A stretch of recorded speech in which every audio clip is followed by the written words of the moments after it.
And welcome back to another episode of the Menace Report, Fantasy Prediction Show, hosted by yours truly, Menace to Fantasy.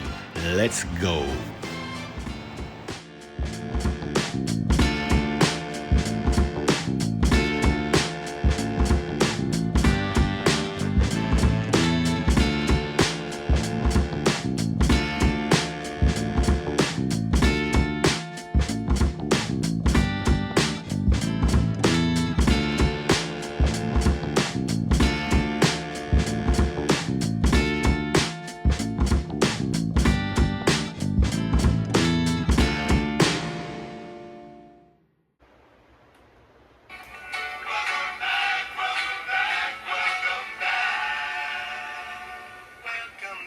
And welcome back to another episode of the Menace Report, Fantasy Prediction Show. Welcome back, ladies and gentlemen. Woo, hold up. You know I gotta do it. Yes. Alright, it's your boy Menace, back in here with another episode, gearing up for this big draft, the Bears draft, happening at the end of the month. Now, I apologize. I know I promised to come in 2 times a week. I got caught up this past weekend, so I decided to come in today, try to make sure it's 2. The last episode I was in, I had my partner in here. We were a little rusty, but overall, I think the show went pretty well. So we see the next time we'll hop in. When we got free time, we'll connect. But the show must go on. My solo show must go on, and it will go on. So here I am. So, since I was late with this video, that is the key word of the day, late. Now, my last solo show, I did late round QBs, okay? So I said, since I'm late, I'm gonna keep the same thing going. Today, I'm gonna go with late round wide receivers. Folks, believe it or not, there are some gems out there.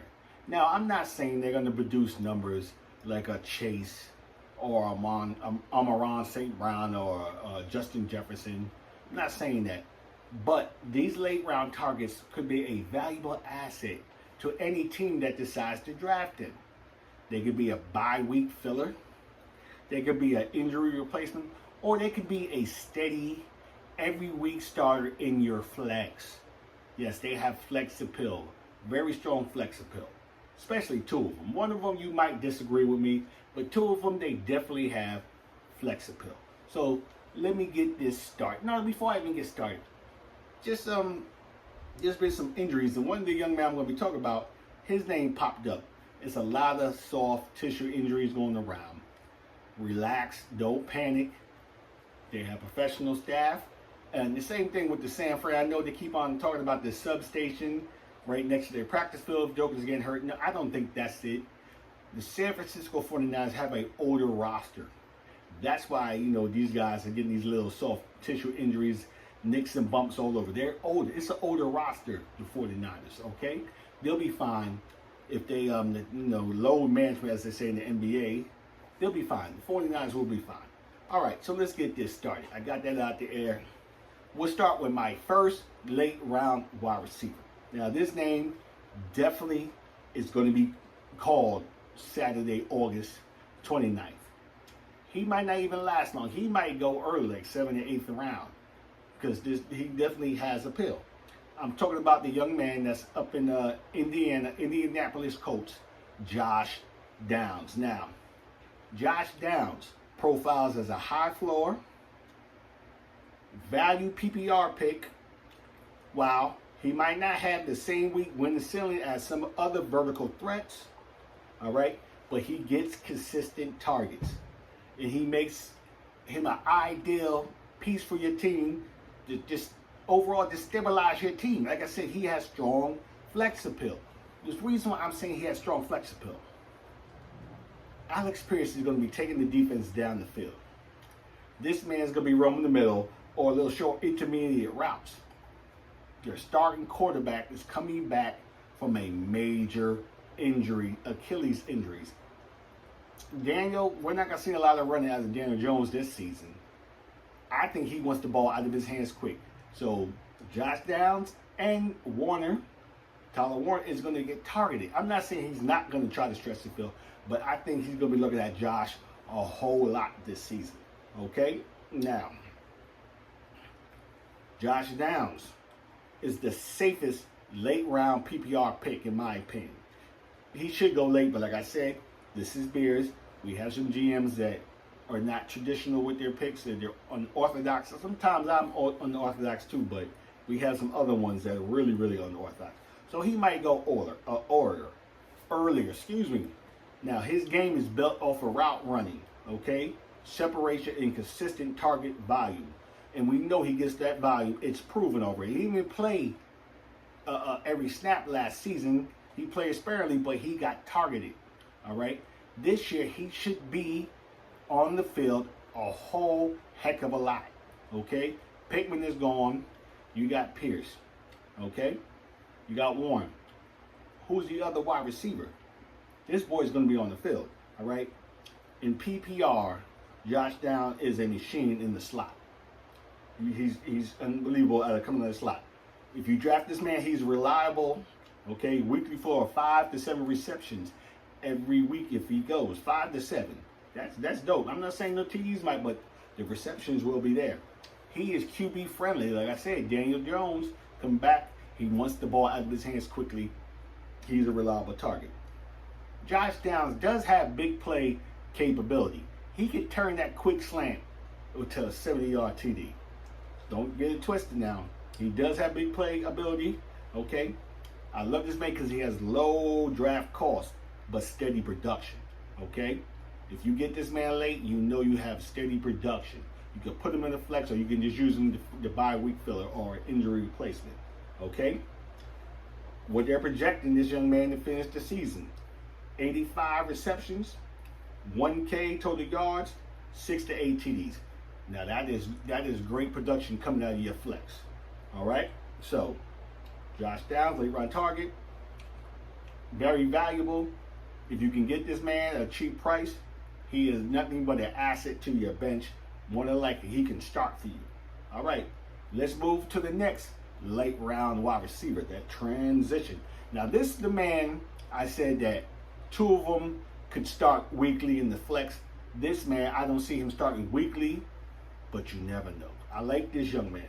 I'm talking about Jaden Higgins from the Houston Texans, okay? He's one of the most intriguing late round wide receivers this year, in my opinion. The man has athleticism. He has the size, okay? He flashed as a rookie. He flashed last year. Everybody, not just me, is expecting more as his role grows in this offense. It's going to grow. So he has that second year breakout potential is written all over it. And most of the time, wide receivers in their second year take that big leap. The only thing that's kind of holding him back a little bit, we all know what it is, C.J. Stroud. Came out his rookie year and balled last year. Now, it was ugly. I can't just blame it all on him. That line was whack. And Nico was inconsistent with his health. But if CJ takes another step forward, not saying he does the same thing he did his rookie year, just be more consistent, this man is going to be valuable, Jaden Higgins, okay? Coming out of camp, they say he has improved chemistry with C.J. Stroud. That is good. He's going to be a full-time wide receiver in the lineup, every passing situation. They already came out and said he's going to be the X in this lineup. He's the starting X. So you're going to see Higgins a whole lot on the field, okay? He has a full-time role. Now, the TD upside was limited last year because that was based off of the quarter play. It might be a little bit limited this year because once they get in that red zone, if Nico's healthy, you look at Nico, or they're going to give it to Dave Montgomery to bang that junker in. So the TDs might be limited. Okay, maybe 6 this year, maybe. All right. He has big playability. I think he's about 6'4". If I'm not mistaken, I think Jaden Higgins is about 6'4". He has the size. He has the athleticism to take it down, that big play field, down the ability in making the big plays, okay? I like Jaden Higgins as a late round wide receiver. He's a low risk, high upside, late round. Like I said, if I draft this man, to start the year off, he will be on my bench. he would be a bye week fill-in. But if he took that big leap in year 2, he could be a weekly flex play. But he has to show that he can do it consistently. So that man is definitely on my radar. You're projecting. Now, this is not me. These numbers I took. I'm not going to say like I actually broke some numbers down. They're saying maybe if everything goes right for this young man, he's going to finish the season with 75 receptions, 950 yards, receiving yards, 8 to 10 TDs. Okay? I would take that in my flex. I would take that as an injury replacement. I would take that as a bye week filler. Because if you put him in there that right week and he scores a TD, has a huge game that helps you that week. Okay? So, Jaden Higgins is a great late round wide receiver. He has league-winning potential. He does. League-winning potential. He has a higher ceiling than some of the other guys drafted around him, other late round guys like Darnell Mooney and jokers like that. I'd rather take the young cat than the old Darnell Mooney. All right? So, now, everybody, I'm pretty sure, they knew I was going to say Josh Downs. And the last young man I'm going to talk about in my late round wide receivers, I'm pretty sure you already know. Wan'Dale Robinson. The Tennessee Titans' new acquisition they brought in this year. Okay? He exactly is the type of wide receiver, late round wide receiver, who can outperform his ADP, average draft position. Okay? He can outperform that. His game is built around volume. Understand me. His game is built around volume and receptions. That is Wan'Dale Robinson's whole skill. That's him. He has high reception upside. Okay? The reason why I'm saying he has high reception upside, he's going to do it again. Who they got down there in Tennessee as the offensive coordinator? Brian Daboll. Who was with Wan'Dale the past 2 seasons in New York? Brian Daboll. Under Daboll, he earned 140 targets in back-to-back seasons. 140 targets. 2 seasons in a row. Now, I'm not saying he's going to come down there and get 140, but he's going to be damn near up there. Offensive coordinator Brian Daboll is going to pepper this young man. He's going to be a big part of that offense, I'm telling you. All right? He's a slot wide receiver. He's QB friendly. You have a second-year quarterback down there, Cam Ward. He needs that, a QB-friendly target, and he just got one in Wan'Dale Robinson. Okay? I'm going to say he's going to average about 5 to 8 targets a game. That's huge. Like I said, you can plug that into your flex and start it every week. If he's getting 5 to 8 targets a game and at least pulling in 4 to 5 catches a game, that is lovely. For me, this is just Roberto. If I can get 10 points out of my flex, that is a win. 10 plus is a bonus. Okay? That's a bonus. I'm looking for 10 points in my flex. I want more, obviously. But if I can get a consistent 10 points, that is cool. That is definitely cool. Okay? I love Wan'Dale Robinson. He is a low acquisition cost. He shouldn't cost that much. Okay? He has strong flex appeal because of that target volume. He's undervalued. All right? Compared to the explosive but inconsistent wide receivers that are getting drafted around him. You know, you got those big time plays, but they're not consistent. This man is consistent. All right? He's consistent. Even if he doesn't score a touchdown and you got him in the flex, it's still lovely, just based off the volume he's going to get. And the reason why I feel he's going to get strong volume, you still got Calvin Ridley, and you got the young man that just drafted Tate. They're going to be that vertical threat, taking that defense. People paying attention, especially Tate, because he's good. He's good. Here goes Wan'Dale Robinson in the slot. Bam, bam, moving the chains. You got to have that player that moves the chains first down to keep them drives going. So I like Wan'Dale Robinson. Okay? I'll label Wan'Dale Robinson as a late wide receiver with a safe PPR floor. Okay? He's not league winning, okay? But he quietly gives you starter level production. Starter level production in that flex. All right? So, those are my 3 late round gems. If I can sneak them on my team, I will. It just depends on the draft cost. But my eyes are on those 3. So don't be surprised if Menace calls them names out. So let's end this correctly, folks, and get this lovely Tuesday started. Here we go. Folks,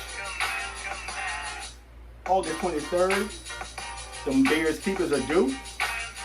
I put my Cash App up in there, $Scoop13 us. You can start sending your money in for the GMs that paid. Thank you. Folks, we're almost there. What is it, about 20 days until draft time? I'm ready. I'm excited. Can't wait to see you folks. So here we go. Thank you for liking. Thank you for watching. Thank you for subscribing. Cheers.